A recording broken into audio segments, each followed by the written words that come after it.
तीसरा अध्याय, भक्ति के कष्ट की निवृत्ति। नारद जी कहते हैं, अब मैं भक्ति, ज्ञान और वैराग्य को स्थापित करने के लिए प्रयत्न पूर्वक श्री सुखदेव जी के कहे हुए भागवत शास्त्र की कथा द्वारा उज्जवल ज्ञान यज्ञ करूंगा। यह यज्ञ मुझे कहां करना चाहिए, आप इसके लिए कोई स्थान बता दीजिए। आप लोग वेद के पारगामी हैं, इसलिए मुझे इस शुक शास्त्र की महिमा सुनाइए। यह भी बताइए कि श्रीमद् भागवत की कथा कितने दिनों में सुनानी चाहिए और उसके सुनने की विधि क्या है। सनकादि बोले, नारद जी, आप बड़े विनीत और विवेकी हैं। सुनिए, हम आपको ये सब बातें बताते हैं। हरिद्वार के पास आनंद नाम का एक घाट है। वहां अनेकों ऋषि रहते हैं तथा देवता और सिद्ध लोग भी उसका सेवन करते रहते हैं। भांति भांति के वृक्ष और लताओं के कारण वह बड़ा सघन है और वहां बड़ी कोमल नवीन बालू बिछी हुई है। वह घाट बड़ा ही सुरम्य और एकांत प्रदेश में है। वहां हर समय सुनहले कमलों की सुगंध आया करती है। उसके आसपास रहने वाले सिंह, हाथी आदि परस्पर विरोधी जीवों के चित्त में भी वैर भाव नहीं है। वहां आप बिना किसी विशेष प्रयत्न के ही ज्ञान यज्ञ आरंभ कर दीजिए। उस स्थान पर कथा में अपूर्व रस का उदय होगा। भक्ति भी अपनी आंखों के ही सामने निर्बल और जरा जीर्ण अवस्था में पड़े हुए ज्ञान और वैराग्य को साथ लेकर वहां आ जाएगी, क्योंकि जहां भी श्रीमद् भागवत की कथा होती है वहां ये भक्ति आदि अपने आप पहुंच जाते हैं। वहां कानों में कथा के शब्द पढ़ने से ये तीनों तरुण हो जाएंगे। सूत जी कहते हैं, इस प्रकार कहकर नारद जी के साथ सनकादि भी श्रीमद् भागवत कथामृत का पान करने के लिए वहां से तुरंत गंगा तट पर चले आए। जिस समय वे तट पर पहुंचे, भूलोक, देवलोक और ब्रह्मलोक सभी जगह इस कथा का हल्ला हो गया। जो जो भगवत कथा के रसिक विष्णु भक्त थे, वे सभी श्रीमद् भागवतामृत का पान करने के लिए सबसे आगे दौड़ दौड़ कर आने लगे।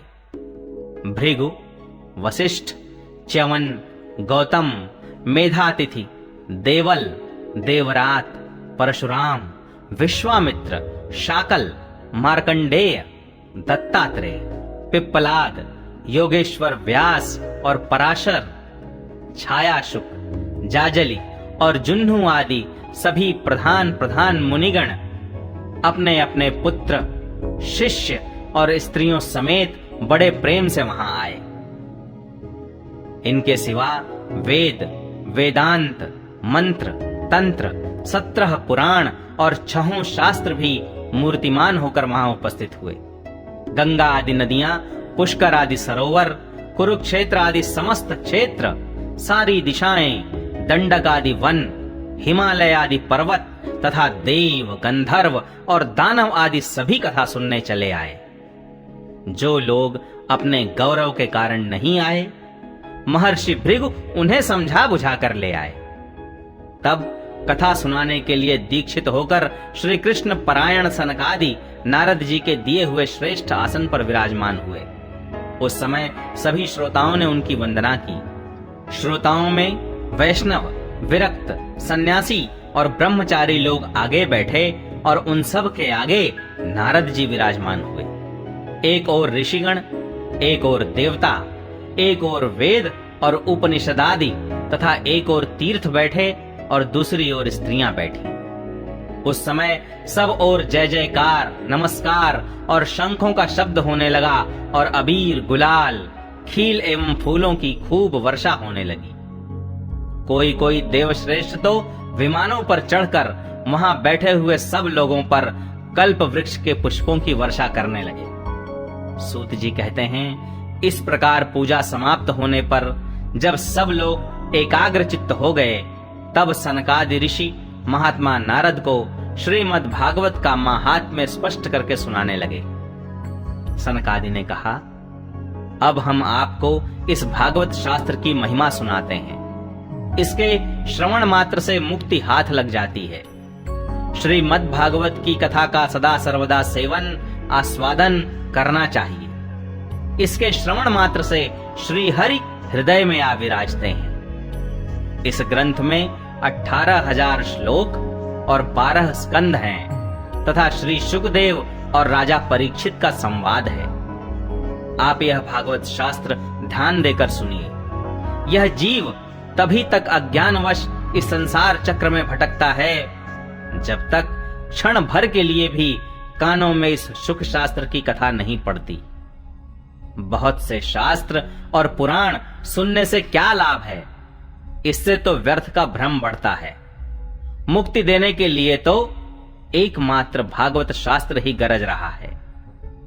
जिस घर में नित्य प्रति श्रीमद् भागवत की कथा होती है वह तीर्थ रूप हो जाता है और जो लोग उसमें रहते हैं उनके सारे पाप नष्ट हो जाते हैं। हजारों अश्वमेध और सैकड़ों वाजपेय यज्ञ इस शुक शास्त्र की कथा का 16वां अंश भी नहीं हो सकते। तपोधनों, जब तक लोग अच्छी तरह श्रीमद् भागवत का श्रवण नहीं करते तभी तक उनके शरीर में पाप निवास करते हैं। फल की दृष्टि से इस शुक शास्त्र कथा की समता गंगा, गया, काशी, पुष्कर या प्रयाग कोई तीर्थ भी नहीं कर सकता। यदि आपको परम गति की इच्छा है तो अपने मुख से ही श्रीमद् भागवत के आधे अथवा चौथाई श्लोक का भी नित्य नियम पूर्वक पाठ कीजिए। ओमकार, गायत्री, पुरुष सूक्त, तीनों वेद, श्रीमद् भागवत, ओम नमो भगवते वासुदेवाय, यह 12 मंत्र 12 मूर्तियों वाले सूर्य भगवान, प्रयाग, संवत्सर रूप काल, ब्राह्मण, अग्निहोत्र, गौ, द्वादशी तिथि, तुलसी, वसंत ऋतु और भगवान पुरुषोत्तम, इन सब में बुद्धिमान लोग वस्तुतः कोई अंतर नहीं मानते। जो पुरुष अहर्निश अर्थ सहित श्रीमद् भागवत शास्त्र का पाठ करता है उसके करोड़ों जन्मों का पाप नष्ट हो जाता है। इसमें तनिक भी संदेह नहीं है। जो पुरुष नित्य प्रति भागवत का आधा या चौथाई श्लोक भी पढ़ता है उसे राजसूय और अश्वमेध यज्ञों का फल मिलता है। नित्य भागवत का पाठ करना, भगवान का चिंतन करना, तुलसी को सींचना और गौ की सेवा करना, ये चारों समान है। जो पुरुष अंत समय में श्रीमद् भागवत का वाक्य सुन लेता है उस पर प्रसन्न होकर भगवान उसे वैकुंठ धाम देते हैं। जो पुरुष इसे सोने के सिंहासन पर रखकर विष्णु भक्त को दान करता है वह अवश्य ही भगवान का सायुज्य प्राप्त करता है।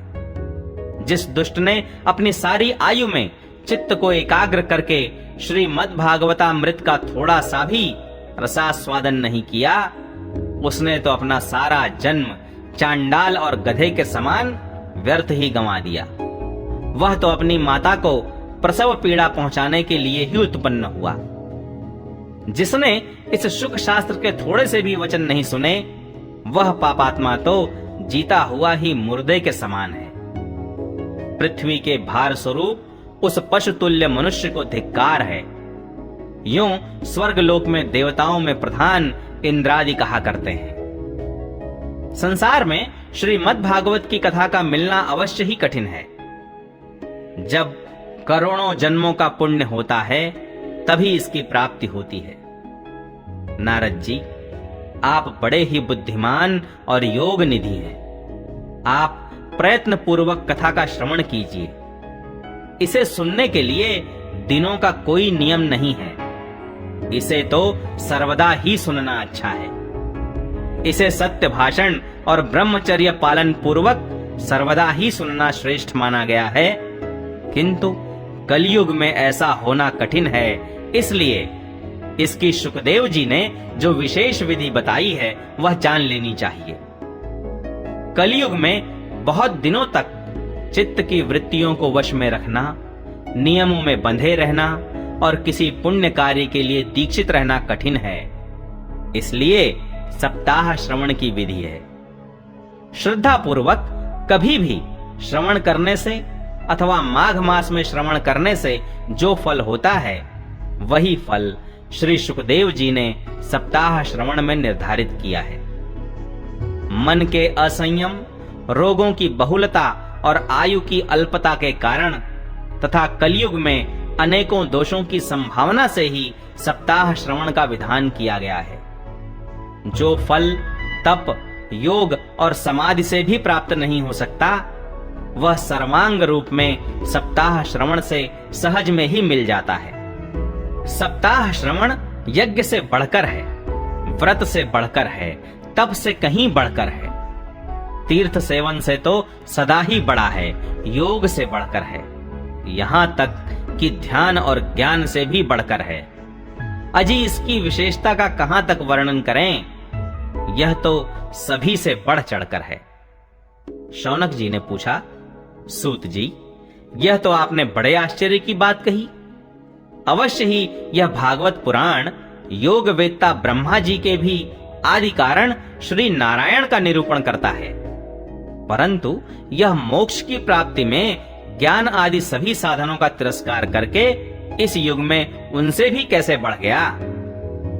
सूत जी ने कहा, शौनक जी, जब भगवान श्री कृष्ण इस धराधाम को छोड़कर अपने नित्य धाम को जाने लगे, तब उनके मुखार विंद से 11 स्कंध का ज्ञानोपदेश सुनकर श्री उद्धव जी ने पूछा। उद्धव जी बोले, गोविंद, अब आप तो अपने भक्तों का कार्य करके परम धाम को पधारना चाहते हैं, किंतु मेरे मन में एक बड़ी चिंता है, उसे सुनकर आप मुझे शांत कीजिए। अब घोर कलिकाल आया ही समझिए, इसलिए संसार में फिर अनेकों दुष्ट प्रकट हो जाएंगे। उनके संसर्ग से जब अनेकों सत्पुरुष भी उग्र प्रकृति के हो जाएंगे, तब उनके भार से दबकर यह गो रूपिणी पृथ्वी किसकी शरण में जाएगी। कमल नयन, मुझे तो आपको छोड़कर इसकी रक्षा करने वाला कोई दूसरा नहीं दिखाई देता, इसलिए भक्त वत्सल, आप साधुओं पर कृपा करके यहां से मत जाइए। भगवन, आपने निराकार और चिन्मात्र होकर भी भक्तों के लिए ही तो यह सगुण रूप धारण किया है, फिर भला आपका वियोग होने पर वे भक्त जन पृथ्वी पर कैसे रह सकेंगे। निर्गुणोपासना में तो बड़ा कष्ट है, इसलिए कुछ और विचार कीजिए।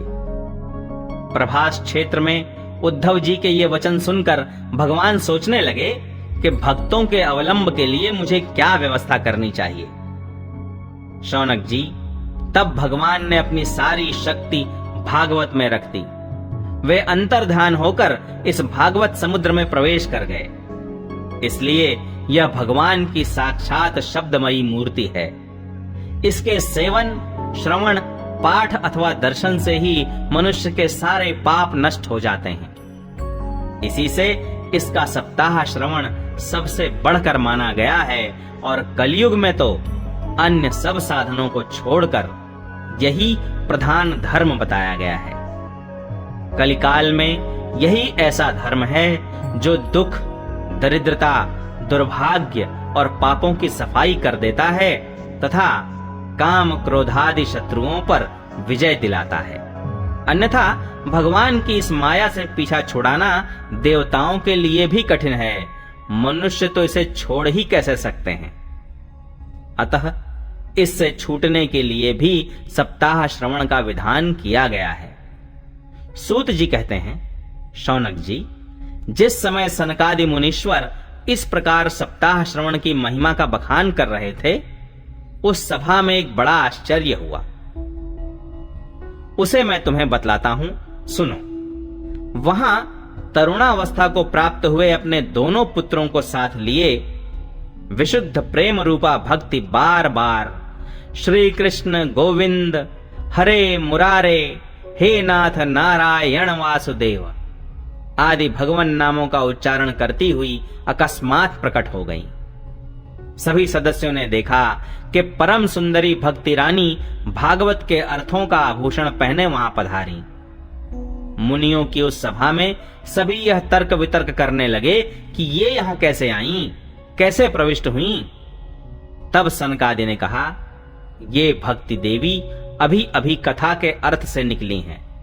उनके ये वचन सुनकर भक्ति ने अपने पुत्रों समेत अत्यंत विनम्र होकर सनत कुमार जी से कहा। भक्ति बोली, मैं कलयुग में नष्ट प्राय हो गई थी। आपने कथामृत से सींच कर मुझे फिर पुष्ट कर दिया। अब आप यह बताइए कि मैं कहां रहूं? यह सुनकर सनकादि ने उनसे कहा, तुम भक्तों को भगवान का स्वरूप प्रदान करने वाली, अनन्य प्रेम का संपादन करने वाली और संसार रोग को निर्मूल करने वाली हो। अतः तुम धैर्य धारण करके नित्य निरंतर विष्णु भक्तों के हृदयों में ही निवास करो। ये कलयुग के दोष भले ही सारे संसार पर अपना प्रभाव डालें, किंतु वहां तुम पर इनकी दृष्टि भी नहीं पड़ सकेगी। इस प्रकार उनकी आज्ञा पाते ही भक्ति तुरंत भगवत भक्तों के हृदयों में जा विराजी।